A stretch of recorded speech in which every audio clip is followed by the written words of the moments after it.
Okay, just wait. Okay, good morning, class. Now, let me actually start the class today with a couple of announcements which I was discussing with you before. The first thing that comes up is with regards to your final exams, right? And you'll have already seen it on the Quinsel that final exams is going to happen where the RUB Vice Chancellor has said, but how it's going to happen, we really do not know. There were two plans. That was one to start the class in June, 1st June, which didn't happen. The second option was to start in July. And so we are waiting for it. And otherwise, if that doesn't happen, then exams, but still exams will happen. So the university will tell us how and when the exams is going to happen. But it's going to happen. And you already, if you check the RTC website, already you have the information, the notification is there. Just have to wait, and once we also get to know, we will inform you. Okay, so my request to all of you is start preparing for your exams. You won't have much time. Actually, you don't have much time left. Okay, this month. So what if my guess is correct, then we will have sometimes next month we will have the exams happening most probably. So please start getting ready with your exam, with your preparing for your final exams. So, and whatever doubts, queries you have, please let me know, and we will have some revisions also. Okay, this was the first thing. The second thing that comes up is, like, I just want to have also let you know about the last week's class in class activity which you all had done. uh, there were some of you who did not do it, and you know that you have been marked absent for that, and I've put a 0 there. I've shared with you the class participation marks status as of May 31st. June is there. So today we have a graded assessment which I'm going to discuss with you after today's class, how to go about with it and what are the things to do. And from next week onwards, what we have is the in-class activity, and that's part of your class participation. And if you want to improve upon your class participation marks, a little improve on your CA, I would expect that everyone would be attempting the in-class activity. Everyone would be there and everyone would be doing it. Okay, so otherwise you lose those marks. These marks are in your hands. It's up to you how you want to go about with it. Okay, nothing for me, but later on do not tell me, madam, my percentage is less. If the percentage is less, it's you who's responsible for this. Okay, so with the last day's assessment that we saw, that I was looking into it, like those of you who have done it properly. Because I read everyone's answers. It was like the way you presented it, the way you wrote, the way you approached that was fine. Okay, so it was good to see that you've been able to apply, you've been able to understand. Okay, so this was with the feedback session for the last week's assessment. Now let me actually start today's class. Today's class is on organizational change and stress management, and it's going to be a big class today because there are a lot of things to cover. And as I said, my target of finishing this last unit, finishing the syllabus, is by 18th of June, so that 25th of June we can start with revision. That's my target, and I want your full cooperation with this. So with this, I start today's class. Let me actually take the class first. You all note down whatever doubts, queries you have, and then tell me whatever questions you have, and then I will go and discuss today's assessment. Okay. Right.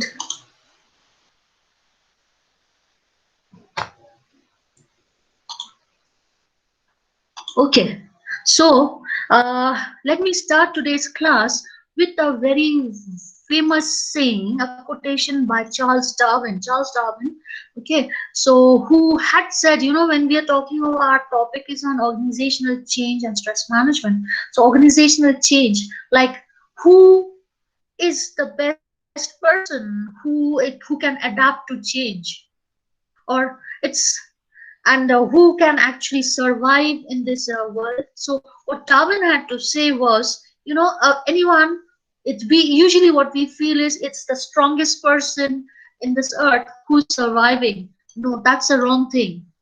Sometimes we say, oh, the person who's very intelligent can survive, can be successful. No, that's also not correct. It's a person who can be flexible to change any change that is coming up. Things are changing in the external environment, things are changing in the internal environment.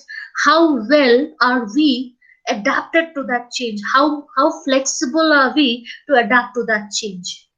If we are flexible enough to adapt to that change, respond to that change, we are the ones who can survive and be successful in this earth. That's what Darwin had to say. Okay, so with this, I actually come up with the question, what is change? We all know change is when we try to make some things different, work in a different way. Okay, say for example, like the example which I've given here, what happens if, for instance, there are like in an organization, right? In an organization where people are working for a fixed period of time, the time 7 to 4, everyone is working. So what happens, like if someone in one of your employees, and if you're the owner of that organization, say the or one of the employees come and say, sir, or madam, like we also have our commitments. Like every day, it's Monday to Sunday, 7 days a week, 7 to 4. So we also have our family commitments, right? And especially if it's in the hospitality sector, then every day you have to work, right? You cannot close it. So they say, but everyone, they have their own family. So one of them comes and tells, we have our own family, we have to take care of that, we have our own personal lives, we have to address to all those issues. But if we have to work that fixed time, say 7 to 4 or 8 to 5, we cannot do the other works. So is it possible that if we do on shift basis, then everyone gets time to do their other work also, family obligations, own personal needs, and say health issues or other things. They get some free time. Can that be done? So it's up to you. You are the owner of that organization, and so if you are flexible, what do you think? You say, okay, that makes sense. Because I want to retain my employees and they are really concerned. This is a genuine issue. I want the organization to grow. I want my employees to be happy and also to be my business to sustain. So yes, I agree to this. So you're making this changing, making things different, and agree on it. So what happens? Then there's a flexible time. People are working on shift basis. Your employees are happy because they wanted this. You're happy. You are also happy. So that's what is change. Changing for something good, not for something bad, where organization is concerned. Okay, so the question that comes up is the next thing. What are the forces for change? When do you change in an organization? When does it happen? First thing that comes up is the nature of workforce. Okay, the employees who are working, they can come from different cultural background, variety of culture, diversifying culture. So what happens? When you have a diversifying culture, the beliefs, the thinking process, what is the morals, the values, everything is different. Work culture is different. You're coming from different society, different economy, different country, different background, cultural background. So then there has to be a change. You cannot just go on with your typical work culture. There has to be some change to adjust everyone. And that adjustment has to come not just from the organization's point of view, but also from the employee's point of view. Next that comes up in the workforce is aging population. If you have more number of people who are aged who are more aged, then what happens? Aged people are more rigid. They do not want changes. They're the ones who will always restrict to whatever you're trying to bring about changes. So that can be another problem, that you want some change, but here is a huge group of people who have also resisted, protesting. How would you go about? So that is also another problem. That is another factor for change. Okay. The third that comes up is where we talk of Immigration and outsourcing, when you have people coming from outside, expats coming and working, different culture, more people coming and working in the organization. Then again, the work culture changes. You have to change. Everything starts changing. Outlooks change. And also, when you outsource your work, when you're not doing all your work by yourself, you're giving some part of your work to an external agency. Their work culture is different. It will not match. Two organizations' work culture doesn't match. So that can create problem. So this is the first criteria, workforce. The second comes up, the force for change is technology.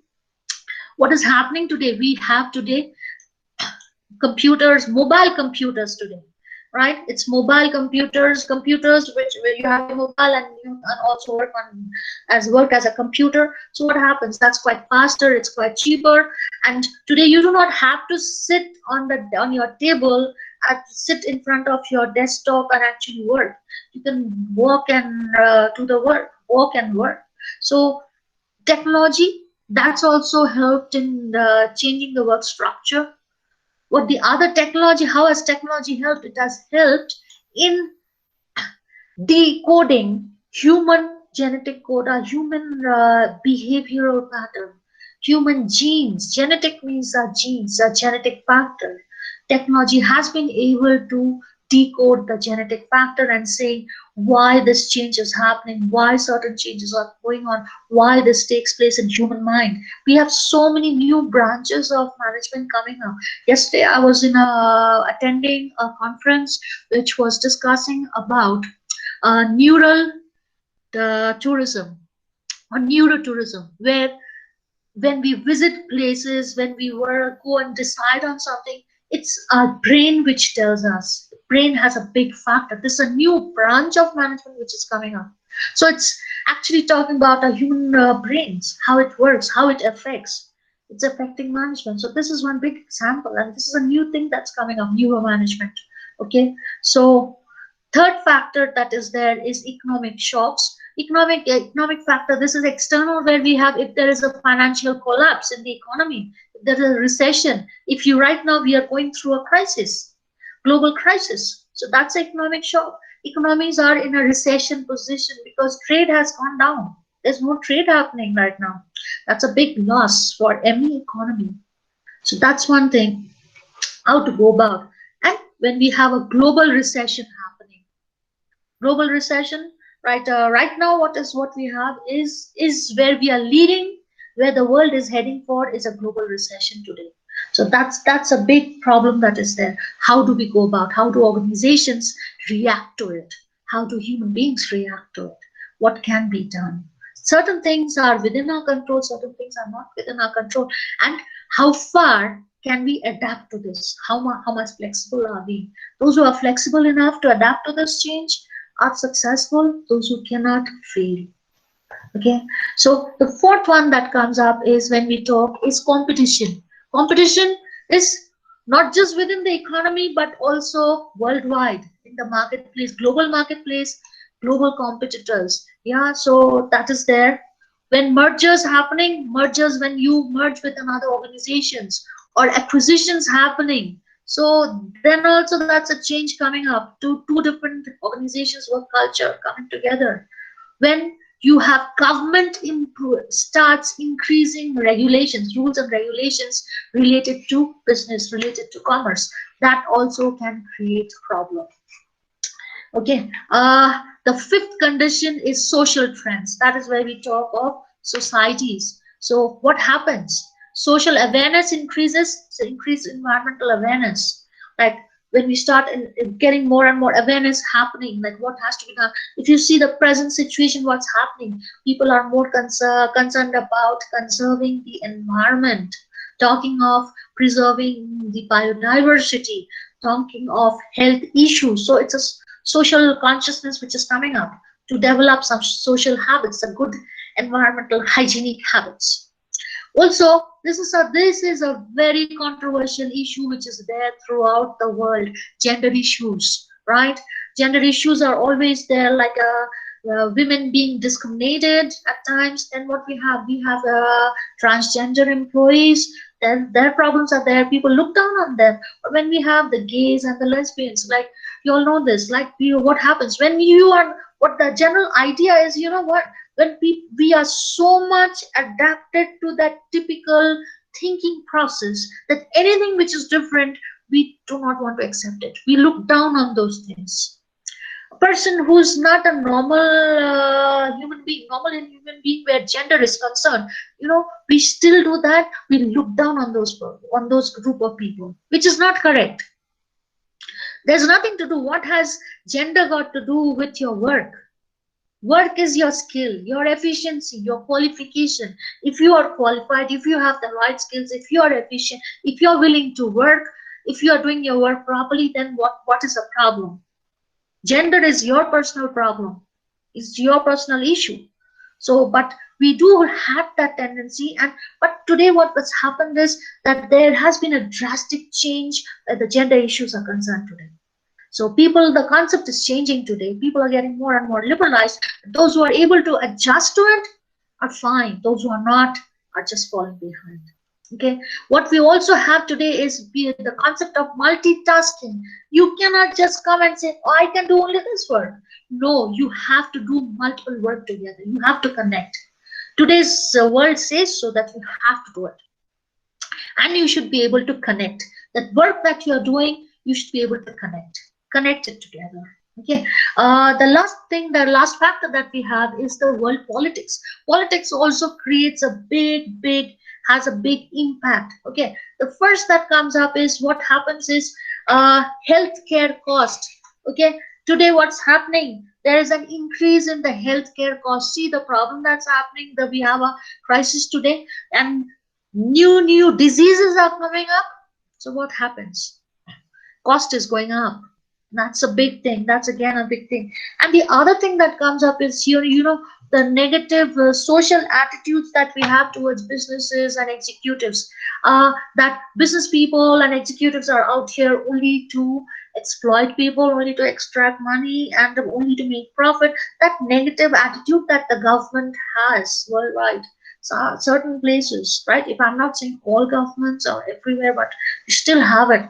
That change has to be brought about. So that can also create a problem. Okay. The next topic that we have is planned change. Some changes are unplanned, as we were discussing. Say if it's a recession happening, financial crisis happening, that's unplanned. But some changes are planned. Now, when we say planned change, okay, so what does that mean? It means like when you already know what your goals are, you already decided, and then accordingly you start bringing about changes in the activities that has to be done. So when you're bringing about changes in the activities that has to be done, so you're doing it, you already know what has to be done, so that is very much intentional. It's pre-planned. Intentional means pre-planned, right? And where your goals are already determined. So you have your goals. Based on your goals, you're bringing about these activities, new activities, which you have already pre-planned. So that's what is known as a planned change. So for example, when I have it here, say suppose what happens is, this is very common thing. When you start, if you see in the developed nations, what they've done, they have built in robots. Robots today are taking care of in the factories. Robots today are also doing operations. Yes, they do operations. How? Like the doctors are sitting in front of the monitor in the computer and they're giving instructions. The robots are planned in such a way that they're the ones that based on the instruction, the robots are actually doing all the operations.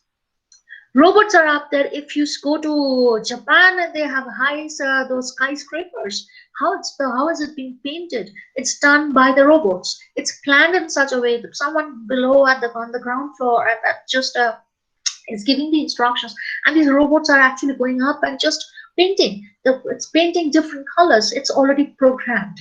Right. Now this has been done. This is intentional. Why is it this being done? Because the technology is becoming more and more sophisticated.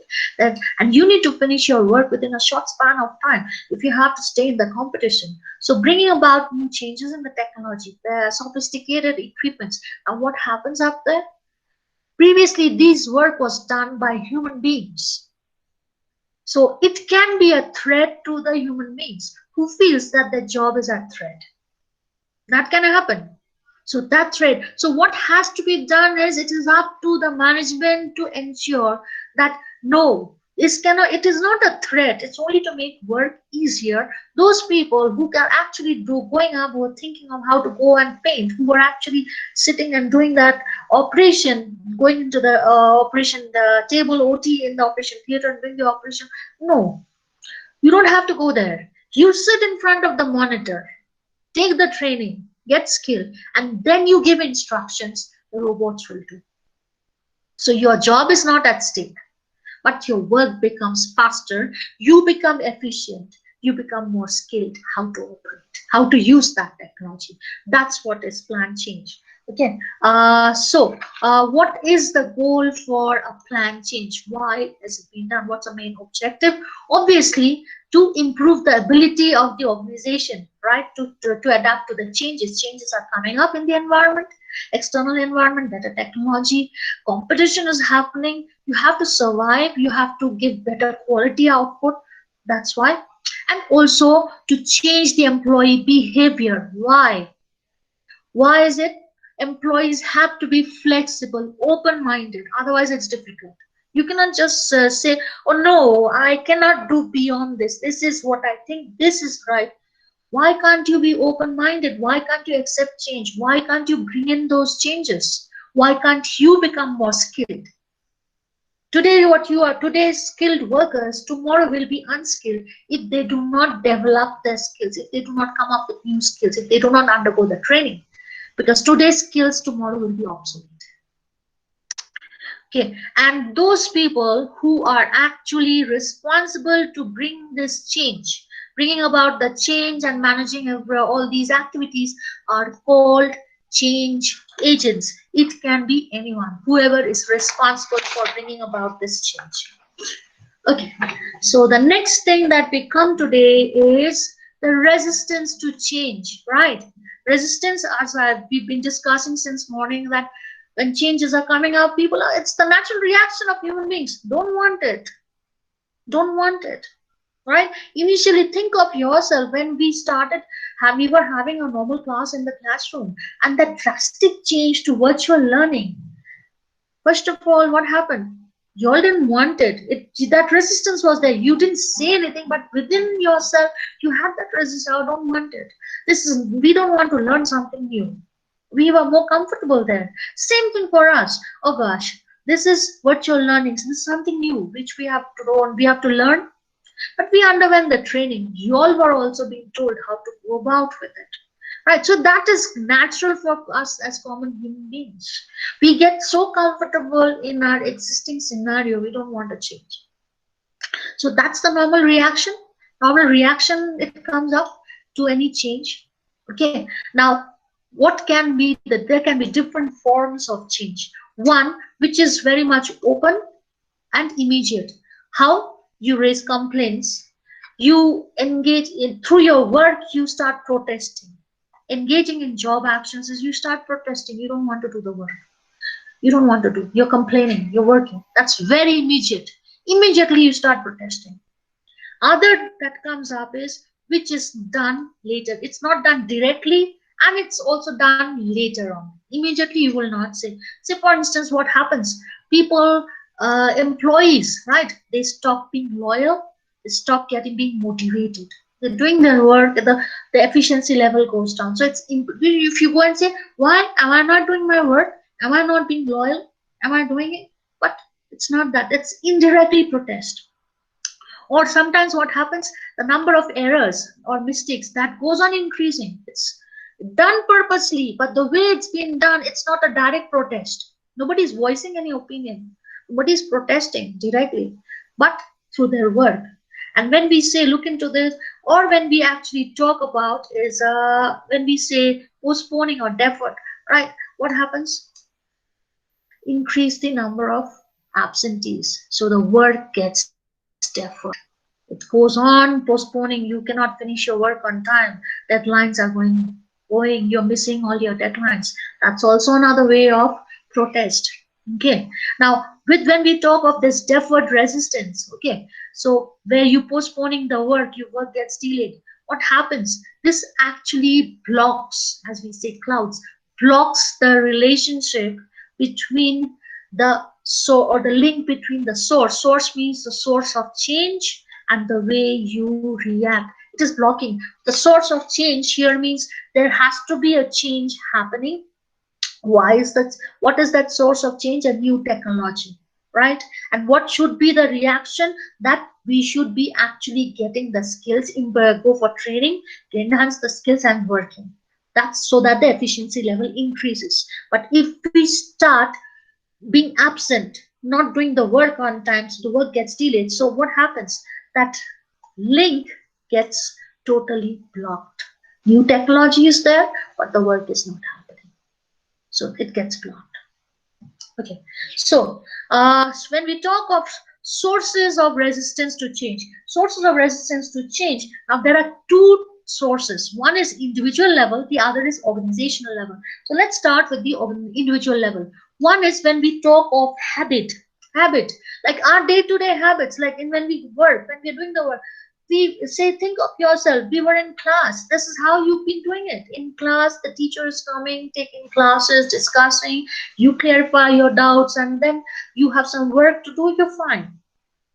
Now what's happened, the change that has come up is you're sitting in front of the computer. You have to sit, like most of the time you're in front of the computer. So that's where, and you were studying online, you're not able to interact with your teachers always, right? It's in during this hour that you have the day that has been finalized for you for a particular module. That's when you're interacting. So you don't want to go with this change, you want to have the normal life. So that becomes a sort of resistance, because it's disrupting your normal work style, okay, your day-to-day habits. Second comes up is where we talk of security. Okay, security, as I was talking about the robots, right? Robots, and then robots started working. So what happens? People feel that their job is at stake, right? So they need to have they have a feeling that their safety is being threatened, safety for job, that maybe their job will go away. So then they start protesting. Third factor comes up is where we talk of economic factors. Okay, economic factors, what's happening up here? When you have changes in the task, the work that you're doing, or your routine work, that can also cause problem. Why? Because you have been doing this work for quite some time, and you have been performing quite well because you're familiarized with that work. When the change comes, so that fear is always there. I may not be able to perform like before, like my previous standard. My standard can go down. That fear is there. And especially in the organization, what happens if where it is said that you get paid based on the level of your productivity, efficiency. If my level of efficiency goes down, my pay scale will also go down. So that fear is there to come take up new activities. For the next one that comes up is the fear of unknown, right? There is always a fear, new things coming up. You do not know what's going to happen. It's not clear, okay? It's not clear. Ambiguity, which is not clear. I don't know what's going to happen. Something new is new. Things are being introduced. What's going to be the result? Nobody knows. It's very not clear. The future that is uncertain. So that fear of unknown is always there. It plays within us, the fear of unknown. What's going to happen now? We are also thinking about it, right? We're thinking how the exam is going to happen, what's going to happen. We really do not know. Some of you may feel quite uncomfortable. We don't know. We may not be able to perform. Our performance can go down as compared to the previous semesters. That fear is always there, which is not like it's nothing uncommon. It's very much common with all of us. Okay, and the last thing, in individual sources is selective information processing. You know, sometimes what we do, we have a tendency to listen only what we want to hear and ignore the rest. So what happens when we ignore the rest of the information? That is selective information. Okay, you are just hearing what you want to hear, and then you make your own conclusion. Then also problem comes up. That's another problem that comes up. when we start coming up, when we don't hear fully and we hear only part of it, what we want to hear, and then we say, oh, now what we are going to do. But have you heard fully? Say, for instance, when we are talking of the introduction of robots, okay, employees' first reaction is, oh, robots are coming. My God, my job will be at stake. But please listen to what your employer is saying. Robots are coming to make your work easier, efficient. So you have to take the training. They're not saying your job is at stake. So you have to take the training. You sit and you start operating. Give the instructions to the robots. They will do that work. Instead of you going and doing the work, you will have to give command. So you did not hear the last part, that you have to take the training to give that command. You heard robots are coming to do that work. So that's what it is, selective information. You just heard what you want to hear and you come up with your own conclusion. Okay, the second source of resistance to change is organizational wise. This was first part was individual, so organizational wise. First, under that comes up the structural inertia. Okay, now every organizations have their built-in mechanisms. We had discussed about organizational structure, organizational design, and so structure means where they have their own, organizations have their own mechanism, where how selection process goes on. They have their own regulations, rules and regulations are there, right? Why? To ensure that there is stability. Now, when the change comes up, a change coming up means there will be also a change in the structure. There has to be a change. When a change coming up means a change can be within, change can be outside. There has to be a change in the structure. Say, for instance, an organization wants to start a new project, expand, new project in another country. What happens? The existing organizational structure cannot work. There has to be a change. So because of this change, the structure changes. The structure has to change to actually ensure that stability comes about. Structure changes corresponding to that change in the decision to maintain that stability. So that's the first one. Then next, the second one is limited change of focus. Now, when we talk of limited change of focus, now what happens?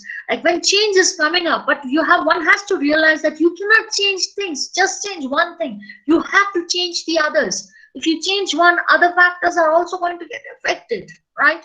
If you try to change the structure, the way of working, then what happens? There has to be other things also getting changed, the different departments, number of people employed, the way, like the coordination, everything has to get changed, right? So that's another factor, which is if you focus, the organizations sometimes tend to focus on, okay, this is the change, but they forget that there are other things also which is related. So that's another problem which is there. Group inertia. Okay, group is sometimes, as individuals in the organizations, we want the change. We want to change the way we work, but because we are working in that group, we are there in the group, we are working in a team, group doesn't want to change, so we cannot do anything. So that is organization wise, we want the change. On a macro perspective, group wise, it becomes a problem and which is actually restraining us as individuals to make the change. That can also happen. Threat to expertise. So today, what I was just telling you a while ago, that today skilled workers, tomorrow will be unskilled because new skills are coming up. If we just be so happy, oh, we are the most skilled, highly skilled people in this organization, we have the best skills, and tomorrow a new skill is coming where we have to learn and we are not willing to do it, then what happens? My skills are not the best anymore. So it's threatening my position. Today I'm getting so much high paid and a high position, tomorrow it's going to actually affect me. So that threat comes up. It's threat to my expertise because I have to now learn something new. I'm no more an expert in that skill. Okay, and the next one, the last one that comes up here under individual sources is threat to established power relationships. What happens? Changes come up. The power tends to get decentralized. New people are given more power. What happens? That becomes a threat to our ego. Those who are there at the top, They were feeling, oh, I'm the boss, I can do everything. Now you have someone else who's also going to make the decision. So you're not alone who's making the decision. So it's a threat to your power. So the ego comes into play because you have to share it. That again can be a problem for the organization. Why? Because I can create problem and just stop the working of the organization. I can do what can I do? I can actually betray the organization. I can go and join hands with the rival companies, and I can create problem, or I can create problem for this new person who has the power, who's also sharing the power, can create problem. Okay, so how can we, this is the last topic for today, is how can we overcome the resistance to change, right? And there are 8 such ways. First is education and communication. Okay, so as the employer, one has to be responsible to ensure that your employees, your co-workers understand the reason for this change. Why is this needed? Proper communication, that's where two-way communication, effective communication is needed. You have to communicate to your employees why this change is happening. Okay, you have to educate, means you have to give them proper knowledge that this is what the reason, and it's going to actually benefit all of us. Okay, the second way is participation. Encourage participation from your co-workers. Not just make the decision, you know you're going to make that decision, but have a discussion. Encourage, ask their feedback, what happens. So when people are getting also involved with that decision, with the feedback session, what happens, they're giving feedback in that decision making process, so they are also feeling committed, they get to know the full information. So then it helps building support and commitment. Okay, how can you build support? How can you ensure that is commitment? So you're giving new training, you're saying that these are the skills needed, and you'll have, we will give, the organization is going to actually help you with the training. So you're encouraging them to develop skills, your employees will be happy. Okay, sometimes what, counseling is needed. Someone who is not in a right frame of mind, who doesn't want the change, you can actually talk with the person. Why? What is the problem? So you can actually discuss on a more personal level. So counseling, therapy, which can help. Develop positive relationships. Positive relationships with your employees, not negative. Some of your employees are protesting, so, oh, I don't want to live. You're protesting, you're out. Who's bothered? No, you don't do that, because they are also skilled, you know, they're qualified, they can contribute for your organization. So develop a good and healthy relationship with your co-workers. Okay, fifth one that comes up is implement changes fairly. Means it cannot be, you know, when you're making these changes, it has to be done in a consistent way. A drastic change and without planning.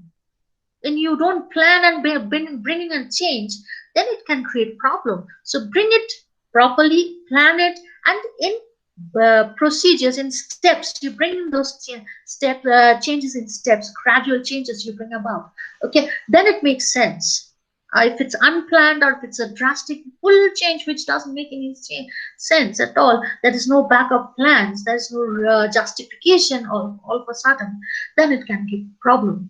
Okay, manipulation and co-optation. This is a very famous way. You know what? Instead of actually telling your employees, you know your employees will be, if the word change, people are going to resist. So don't say change. Say we are trying to improve ourselves to compete with the world. So this is what we are thinking. This is something we are all going to learn. We are going to adapt this also, along with the way that we are doing. So that's manipulation. Manipulating, like putting in nicer words instead of saying change. So what happens? The words, the way we say, people start liking it. If you say, oh, we are going to change this one. So what happens? The first thing is, don't want. So through words.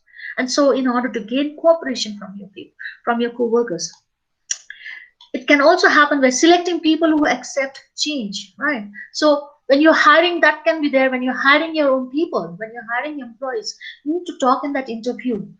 What is their opinion to change? Are they flexible for change? Are they willing to take new responsibilities? Are they willing to develop themselves? Are they willing to compromise on their existing work culture and come up with something new when things are changing?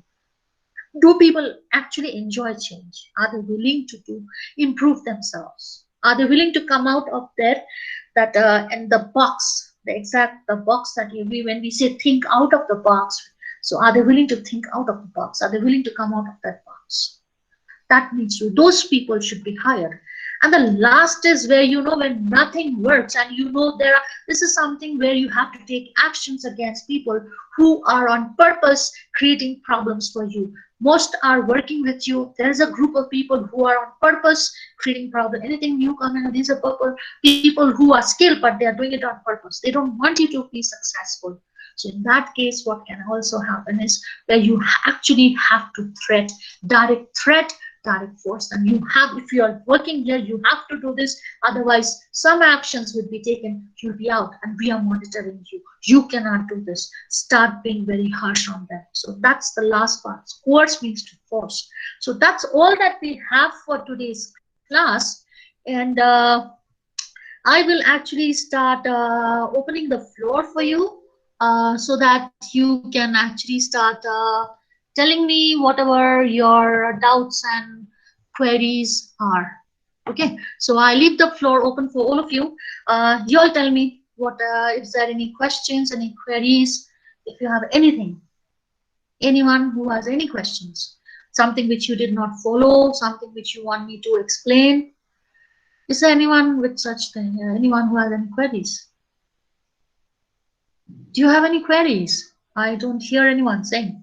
No Ma'am, questions. if you can talk more Yes. about the more multitasking and connectivity, no, ma'am, in social trends. Okay, sure. Multitasking and connectivity. Now, when we actually see what happens is, today's world says that, you know, previously, I'll give you a very simple example.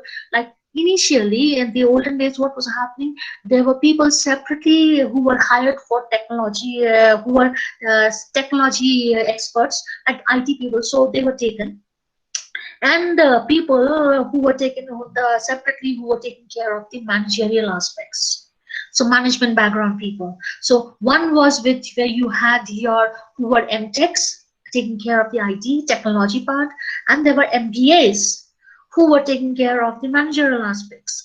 Today what has happened is, it is expected that someone who has done mtech and mba will be taken first. Why? Will be a person who would be able to manage, who will be able to lead, but also should be technologically skilled. So that's multitasking. And what happens if you are able to multitask? You are able to connect, right?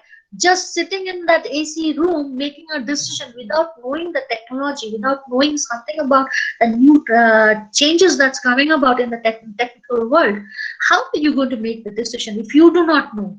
How can you actually make a change? You have to rely on someone, which may not be the correct thing, and where you may not get the right hand first hand information. If you are there, you have experience, you are going about. So that's where it comes up. Like when you go for multitasking, it has to be which can relate to your work, and you can also grow, you can improve yourself, and the organization also will be improving at a faster rate. So what's going to happen? Employees today will be not just you start, you are an MBA graduate, you're going MBA degree, you're working, but then you're also developing the technology skills. So you are able to connect that manager, how to manage that technology. Not just learning the technology is not enough, but you should also know how to manage it. That's the connectivity. Is that clear, Sonam? Sonjoki? Yes, ma'am. Thank you, ma'am. Okay. Okay. Any other questions? Is there any other questions from anyone? No, ma'am. Okay. No, ma'am. If there is no other question from anyone, then what I'll do is I'll actually talk to you about today's assessment. Now, today's assessment is a very big assessment, and which the topic is what happens is it's talking about stress management, right? And where we are, this is where we are talking today. We spoke about multitasking, right? You know, there's a big project which is there, and for that you have so much work to do. A list is there that you have to do this, you have to do that, you have to do that to connect it. This is when you have to finish this, that's when you have to finish this. So many things. What happens when we have so many things on our head? We tend to get stressed out. How do we? So the question says, like, what can be done in such a situation where we are under stress? How can we handle these things to make it easy, to make it so that the end result is productive, We are working in an efficient manner. We don't get stressed out. So what can be done in such a situation? So what you have to do is, there are two things today. One is where you have to write. I've given you a word limitation, the answer, what you have to do. Look into the marking criteria. Please look into the marking criteria. The other thing is where you have to make a slide, presentation slides. Okay. So when you're preparing the presentation slides, you can actually, if you want to take up any specific case, you're allowed to do so. But when you're writing the answer, you don't have to talk of any cases as such. You just write the answer, looking into the marking criteria. When you start presenting your presentation, right, your presentation cannot be just bullet points. It has to be written properly so that I know what you're trying to tell me. Bullet points with one or two sentences which says what it means, right? And which is why I've given you enough time today till 11 p.m. today. Once you finish right doing both, you'll put it in a zipped folder and then submit with your names properly. Okay, so am I clear with this, with all of you? Any questions on this? Yes, Clear? ma'am. Yes. Okay. Clear, Okay. ma'am. Okay. So I'm there. You can, if there are, okay, if there is any, okay, okay. How many slides have to be made? It's up to you. There's no limitation. It's up to you how well you are able to explain to me. If you are giving that presentation, how on a stress management, how will you explain? You can come up with some pictures. It's up to you. Pictures, diagrams, it's entirely up to you. How attractive would you think of yourself? You're going to make that presentation to a group of people in the organization. How are you going to do it? How are you going to make it attractive? So that there are pictures, some, if you have want to give some data, you give data, your pictures, writing, everything. But please keep it in mind, you do not copy from each other. How do we, ma'am, do we need to put voice narration? No. Do you want to do narration? I don't want it. If you want to, it's your choice.